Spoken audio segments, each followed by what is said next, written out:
Well, good afternoon or good morning, wherever you're at in the United States or wherever you're at. So, I just wanted to jump on here and I just got done teaching a nice little group coaching call on how to end stress eating for good. So, we're coming upon the holidays now.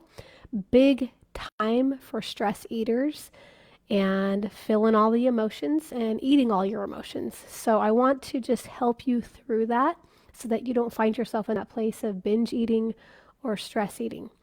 This morning I was listening to a really good TED talk by a lady named Tricia Nelson who gave this really great acronym, PEP, on how we can check in to see how we're using food if we're binge eating or stress eating. So the first one, the first P stands for painkiller.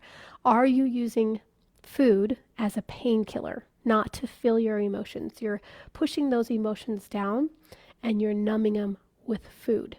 So are you using food as a painkiller? This is where, as a coach, a life coach, to get my clients to a place where they can maintain a good weight loss and feel their absolute best, they must have the tools and understand the right tools for overcoming the emotions that are going to come up around all of that junk food that they ate before they lost the weight. Because those, because those emotions will surface again. And if you don't know how to deal with them, you're going to go right back and gain the weight again. And you'll be this yo-yo dieter. And that's what I don't want for people. You have to have the tools and understand, how am I using food? Am I using food first as a painkiller? Secondly, the E in PEP stands for escape. Am I using food to escape my life somehow? Is my life so crazy with all these kids and whatever's going on right now with my spouse or an illness or a disease or finances or whatever, that I'm using food to escape my life? It's a good thing to ask yourself. And how do we not get you to escape your life, but to embrace your life, the good and the bad parts of your life, so that you can really know what it's like to feel like a human who has good times and bad times, and you're okay with both. You don't have to eat or escape or use food as a painkiller. And then the last P in the PEP acronym was punishment. Did you know a lot of people use food as punishment? And that is why they overeat or binge eat. They're almost punishing themselves, and then they feel guilty, and then they eat more. And it's this endless cycle. And so we have to look at the ways we're eating food and using food. If we're not using food for fuel, but more of pleasure and enjoyment, why? Is it a painkiller for something that's going on in our life? Is it an escape? Is it a punishment? And once you get awareness around that, you can really start making better decisions for yourself. And the better decisions you would probably make is, I don't want to keep junk food in my house. Because right now there might be some excess stress, and I know that I will turn to the junk food. So I just get all of that out of my house. Don't even have the temptation there. Another thing you could do is to distract yourself. Distract yourself with some healthier habits. Go for a walk.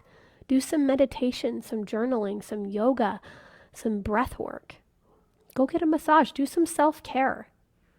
Have a community that you can turn to for support who understands what you're going through. Don't try to go at things alone and hide things and isolate yourself, because bad things always happen in the dark, right? When we try to hide something, that's when like dark stuff and hurtful stuff and painful stuff starts to happen. The binging and then the guilt. And I would also say, stop people pleasing. A lot of people pleasing people, they end up overeating because they're over feelers. They're saying yes too much, and then they have this thought of, at the end of the day, of, well, I just deserve a treat. I deserve this. Because they've taken care of so many people and said yes to so many things. Where are you not taking care of yourself? What is it emotionally where your needs are not getting met that you're turning to food to meet those needs? Perhaps it's a hug. Perhaps it's a good listening ear, a friend to talk to. Perhaps you just need to sit and just be with your emotions and go, what's going on here? How can I help you feel better? Talk to yourself like you're talking to a little child. and try to console yourself and help yourself through that and use some healthy coping mechanisms, not unhealthy ones, to get you where you want to be. And then in the end, the result is now you have this amazing life where your cortisol levels aren't spiking like crazy and driving you to eat all this food, but rather your hormones are balanced, and that's helping you now lose weight and get a grip on your life, which is what you ultimately want. So if you have a lot of stress right now, if you're stress eating, if you're an emotional eater, I want to invite you to come to Stop Worrying Week. This is a 5-day training with me on Zoom calls. We start Monday, December 5th. It goes through the 9th. It's at 10 o'clock every morning. There's replays, so don't worry if you can't make it live. But I'm going to teach you how to really get a handle on your emotions. We're going to do some mindfulness tools, and I'm going to be coaching a lot. So if you want to overcome your stresses and your worries, go grab your ticket. It's only $39 for the whole 5 days with me. It's going to be well worth it, well worth your time to do that. Okay? Go to healthcoachheather.com and get yourself signed up, or check the link in my profile. All right. So other than that, we're coming on the holidays. This is a good time just to step back, notice how you're using food, make better decisions for your life, have a coach, have a community to turn to, and know you're not alone. You're a human being. And the more stressed we get, the more cortisol our body produces, which puts us in a state of using that primal brain, that monkey brain, which wants short-term pleasure.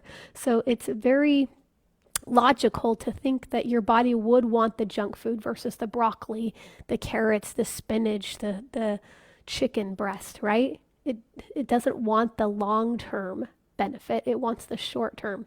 Totally normal. But let's help your brain start making better decisions for your future self, and learn how to stay in a really calm state so that you can use that prefrontal cortex, your higher brain, instead of that primal brain to make the decisions. And then your decisions will all be from a place of calm and relaxed and goal setting. You'll make better decisions for yourself. All right, I hope that this was helpful today. Have a great rest of your day. You know where to find me. You can book a consult with me and we can talk about what coaching would look like. You can ask me any questions in my messenger, and I'll talk to you later. Have a great day. Bye-bye.